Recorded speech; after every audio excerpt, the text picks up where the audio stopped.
United States applauds Tanzanian investment environment.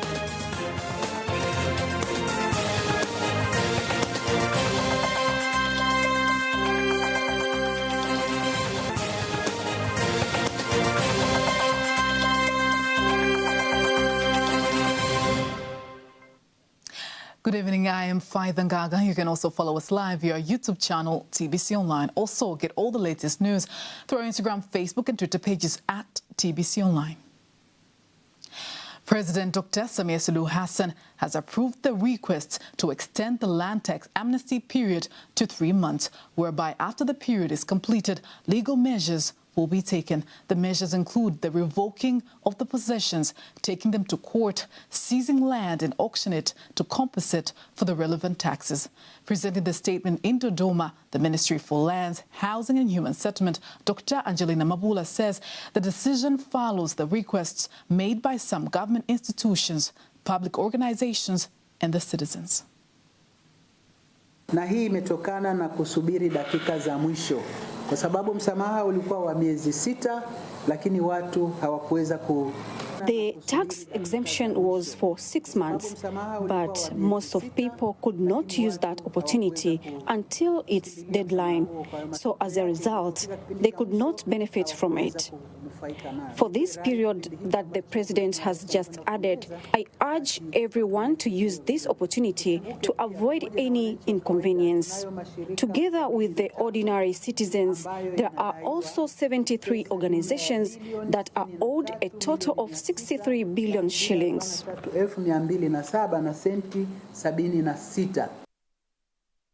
Dr. Mabula adds that in the previous amnesty issued from July-December to December 2022, the ministry has managed to collect an amount of 90.9 billion shillings, equal to 75% of the estimated 121 billion shillings targeted.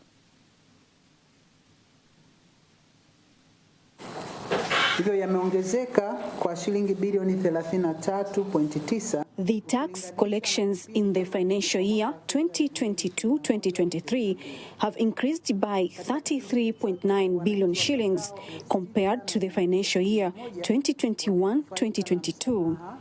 Throughout that period, about 6,100 citizens have benefited from the amnesty given by the Honorable President of arrears of interest equal to 11.9 billion shillings. All land offices in the country have been directed to provide services on all days of the week to ensure that citizens, institutions, and all public and private organizations are attended without any challenge. Deputy Minister of Health, Dr. Godwin Mollel, has ordered all hospitals and the National Insurance Fund to ensure that premature babies are given free health services. Responding to a question in the Parliament earlier today, Dr. Mollel says it is important for the babies to be given free healthcare services immediately after their birth due to the complications that may arise. Utoaji wa huduma za afya kwa watoto chini ya miaka 5 wakiwepo watoto njiti. The provision of health services to children under 5 years, including infants, to all government and private health centers with joint ventures with the government is free, and it is also a policy requirement. I ask all hospitals as well as Health Insurance Fund to provide services to a mother who has given birth together with a newborn baby at any time, as long as she has health insurance. Bima ya afya, lakini kuhusu kwamba wakizaliwa kwenye hospitali zetu zote watibiwe bure. Moving on, business community of Bukoba Municipality in Kagera region have commended the Tanzania Revenue Authority, TRA, for improving their tax systems, which previously had several challenges. Here's a report by Chaz Mwebea, read by Lulua Mohammed. The business community gave the commendation while concluding a 2-day training on how to use the new improved tax systems after the previous system was reported to have several challenges. They have been spending a long time working on various file returns due to the challenges in the previous system. According to the information we got, the next reliable system expected to begin this month will not be as challenging as before. Ninachokiomba kwa TRA hasa. I'm asking the TRA to put into practice what they have taught and assure the traders. We have witnessed that the previous system had challenges, so we are expecting great changes. The Tanzanian Revenue Authority, TRA, explains the objectives of providing such training to business community. Mafunzo haya yanakuja baada ya kusikia kilio cha walipa kodi wetu. This training comes after hearing the cry of taxpayers about the challenges they were experiencing due to the systems that were used to send their monthly returns. Systemic challenges led to the taxpayers to fail to fulfill their tax obligations on time. Kagera Region TRA Tax Officer Mgo Selemani challenges the business community to attend the training, which will be conducted in all the districts of the region. Kodi wote, makampuni binafsi na wafanyabiashara kiujumla, private companies and businessmen in general should participate in these trainings so that we can start, so that when we start working official, we can get positive results. In other news, the Tanzania Girl Guides Association, TGGA, which is a non-governmental and voluntary association dedicated to the empowerment and advancement of girls, has submitted 4 agendas to the Committee of Industry, Investment and Environment focused on climate change in the country, which has become a challenge for women and young girls. The Secretary General of the Institute, Wentipa Luila, says the submission of the agenda to the committee back the efforts to solve the challenges. Lengo kubwa zaidi ni kuweza main goal is to enable the community to deal with the challenges and effects caused by climate change. Due to these challenges that we are going through, we have presented 4 agendas to the decision makers. When they work on them, then we will be able to preserve the environment. We still have to overcome the various challenges caused by climate change, which will directly affect the girl child and women as a whole. On his part, the acting chairman of the Parliamentary Standing Committee on Industry, Commerce and the Environment, Dr. Alfred Kimea, reassures that the agenda will be worked on for the broad interest of the people. We have taken everything into consideration. As lawmakers, we will surely work on them.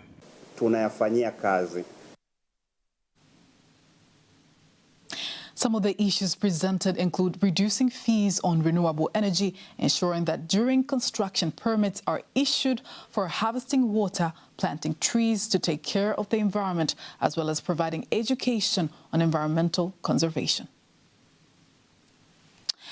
More than 800 residents of Isaka village, located in Iringa district, have started to benefit from the 3rd phase of Rare Electricity project. The Iringa Region Electricity Corporation TANESCO manager, engineer Athman Jumbe, says that the connectivity exercise started in October last year. Irene Makalinga has more details.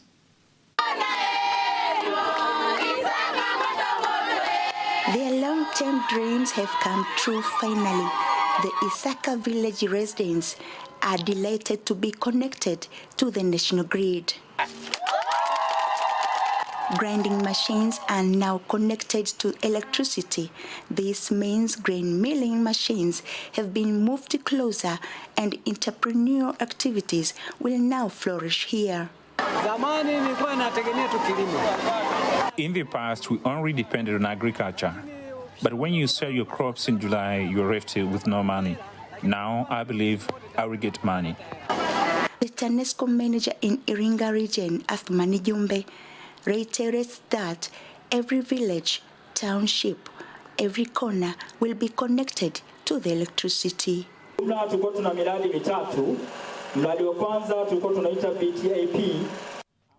We had the first project called the PTAP, which was under the investment contractor and is 100% complete. The second project was the Rare project, the 3rd phase of the first cycle. Iringa Regional Commissioner Halima Dendego is turning on the grain milling machine, and it urges the people to maximize the use of the opportunity to foster development. But when will you enable them to have small factories to process the products you produce? Electricity is not a luxury thing because it's our basic need. We expect more traders due to the presence of electricity. The Isimani Member of Parliament, William Lukuvi, here thanks the government for continuing to accomplish its promise to the people. In the history of Ismani province, this is the last village to be electrified. Today marks the end of the government's fixed term to install electricity in all the villages in Ismani, and all the villages of the state will have access to electricity. Irene Mwakalinga, TBC, Iringa. Thank you, Irene, for that report. Kimani Waterfalls is one of the best attractions in Mpanga Kipengere Game Reserve along the Kimani River. The falls are 250 meters high with a huge plunge pool at the base. Apasia Bringo has more details. Kimani Waterfalls is one of the best attractions in Mpanga Kipengere Game Reserve along the Kimani River. The falls are 250 meters high with a huge plunge pool at the base. Kimani Forest Reserve has the most beautiful waterfalls in East Africa. It has 7 waterfalls: the Kimani, Nyaugenge, Alans, Liamakonokwila, Ikovu, Kipengere, and Merere waterfalls. These famous waterfalls are in Manga Kipengere Forest Reserve in Njombe region, near Mbeya region in Makete district, Tanzania. The falls are about 110 kilometers from Mbeya city. The Kimani Falls scenery is a spectacle of huge stones and several riverbeds with a unique and very different view from the usual sightseeing visits. Everything is green around the falls that bear water streaming from the rocks, including a good pool for swimming and shady trees in the dry season. The Kimani waterfalls are the most beautiful waterfalls. The Kimani Falls are the most beautiful waterfalls on many rocky cliffs, and you can go down to see the ponds and the water as it falls. Also, it has quality too. For example, all the ground is suitable and is like a swimming pool with a flowing river. In the spring season, you will find all the forest around the falls covered in green from the Tanzania-Zambia highway to entering the forest reserve. It is pleasant when it rains, and green shines all the way and makes it look attractive. In front of the falls, there is a viewpoint for sitting and looking at the entire reserve area. An elevated viewing point is a special place that is prepared with stairs for going down the waterfalls. The Tanzania Wildlife Authority developed the viewing point to enable the visitors to see the waterfalls more beautifully and enjoy the unique appearance of Tanzania. The viewing point is also for you to get snacks and soft drinks with friends while enjoying the view of natural vegetation from the hilltop. Kimani is not only for waterfalls, but also for more attractions like the Kipembe slave route, Chief Mkwawa's cave, and the ancient tools. Also, it is perfect for hiking, exploration excursions, swimming, and it is possible to wade across the river. Visit the falls for picnic and luxury tourism as well as cultural tourism. Welcome to Tanzania. Welcome to Kimani Waterfalls. And that item concludes local news tonight. International news up next.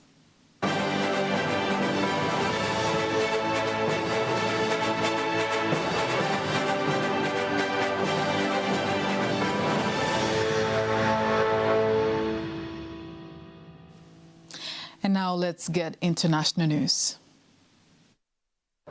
Turkey's President Recep Tayyip Erdogan has announced that more than 5,000 people have died in his country and Syria following the 7.8 magnitude earthquake that hit the two countries yesterday.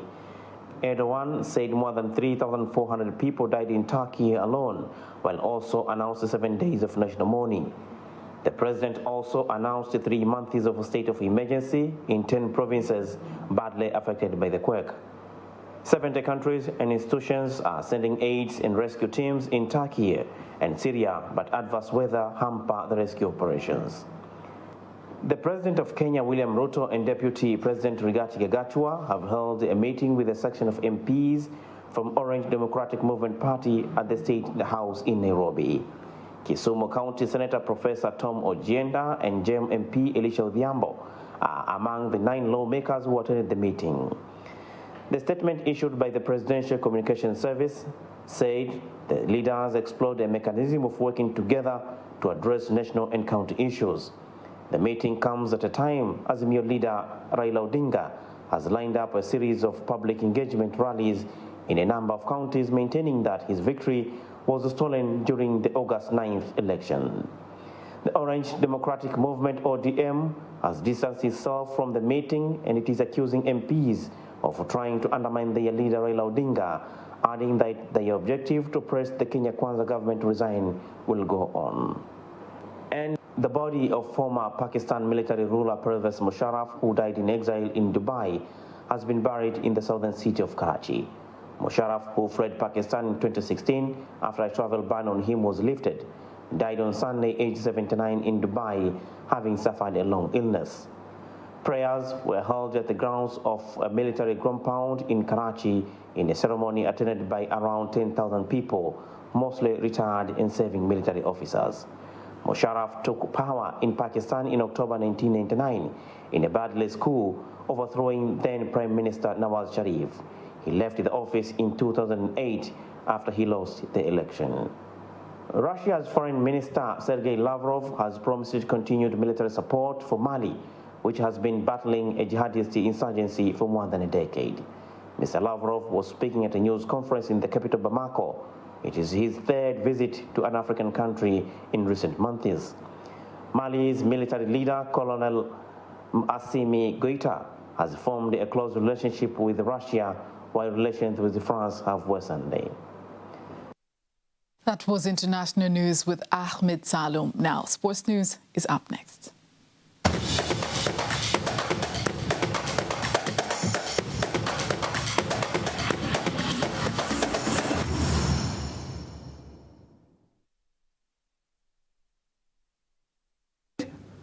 Yanga club has confirmed its star Bernard Morrison will be out for 2 months after sustaining hip injuries. Due to the injury, the star will miss all African Confederation Cup group stage matches, starting with the first game against US Monastir in Tunisia, which will be played this Sunday, February.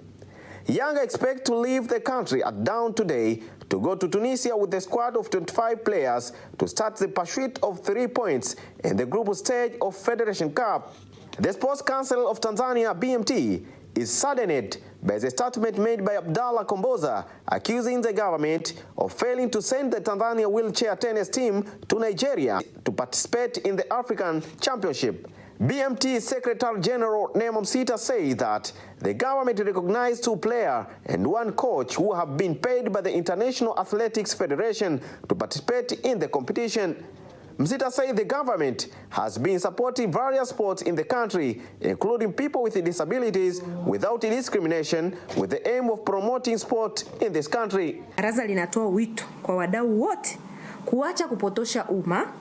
Government call up all people not to spread fake information to the public due to the fact that they don't know rules and regulations guiding national teams in international tournament. That's why we sorrow to say the man spreading those news is not reliable. That's why he spoke untrue. Ndio maana ameweza kutoka kwenda kuzungumza vitu ambavyo ni nje ya utaratibu. She said the council will take action against all people who go against the sports rules. The vice president of Ataspor Club of Turkey, Mustafa Ozati, has said the former Ghana national team star Christian Achu has been successfully rescued from the rubble of building with injury after earthquake in Turkey. Achu, who plays in Turkey, was trapped in the rubble after the earthquake that happened yesterday. The 31-year-old former Ghana national team striker played 107 games for Newcastle United of England and also played for Chelsea, Everton and Bournemouth of England. It is reported that sports director for Attire Sport 10 Savatu is still trapped in the collapsed building. Attire is one of the area that was close to the epicenter of the earthquake and has suffered great damage. Hussein Shafi, TBC. That was Hussein Shafi with Sports News. And on that note, we are ending our news bulletin for tonight. Thank you very much for watching. I am Faida Ngaga. Good night.